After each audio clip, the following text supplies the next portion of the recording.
And when Balaam had seen that it was pleasing to the Lord that he should bless Israel, he by no means went out as he had gone before, to seek divination. But directing his face opposite the desert, and lifting up his eyes, he saw Israel dwelling in tents by their tribes. And with the Spirit of God rushing into him, taking up his parable, he said, Balaam, the son of Beor, the man whose eye has been obstructed, the hearer of the sermon of God, he who has gazed upon a vision of the Almighty, he who falls down and so his eyes are opened, has declared, How beautiful are your tabernacles, O Jacob, and your tents, O Israel! They are like forested valleys, like gardens irrigated next to rivers, like tabernacles which the Lord has fixed, like cedars close to waters. Water shall flow from his jar, and his offspring shall be amid many waters, because Agag, his king, shall be taken, and his kingdom shall be removed. Away from Egypt, God has led him, whose strength is like the rhinoceros. They shall devour the nations that are his enemies, and break their bones, and pierce them with arrows. Lying down, he has slept like a lion, and like a lioness, whom no one would dare to awaken. He who blesses you, shall himself also be blessed. He who curses you, shall be considered cursed. And Balak, being angry against Balaam, clapped his hands together and said, I called you to curse my enemies, and, to the contrary, you have blessed them 3 times. Return to your place. I had decided, indeed, to honor you greatly, but the Lord has deprived you of the designated honor.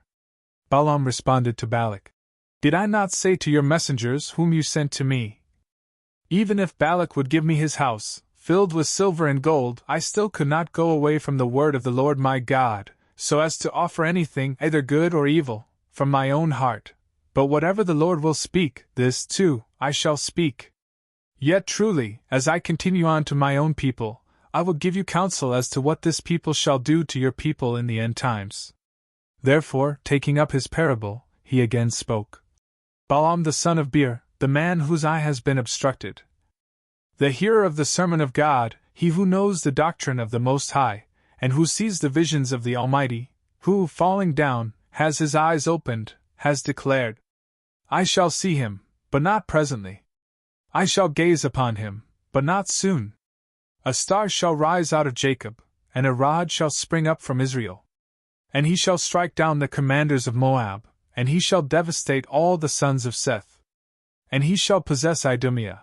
The inheritance of Seir shall fall to their enemies. Yet truly Israel shall act with strength. From Jacob will be he who shall be ruler, and he shall perish the remnants of the city. And when he saw Amalek taking up his parable, he said, Amalek, first among the Gentiles, whose very end shall be perdition. Likewise he saw the Kenites, and taking up his parable, he said, Robust, indeed, is your habitation. But though you will set your nest in a rock, and you will be elect among the stock of Cain, how long will you be able to remain? For Assur shall take you captive. And taking up his parable once more he said, Alas! Who will be able to survive, when God will do these things? They shall arrive in Greek warships from Italy.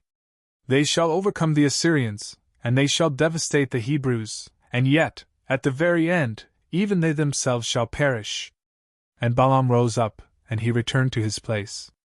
Likewise Balak went back, along the way by which he had arrived.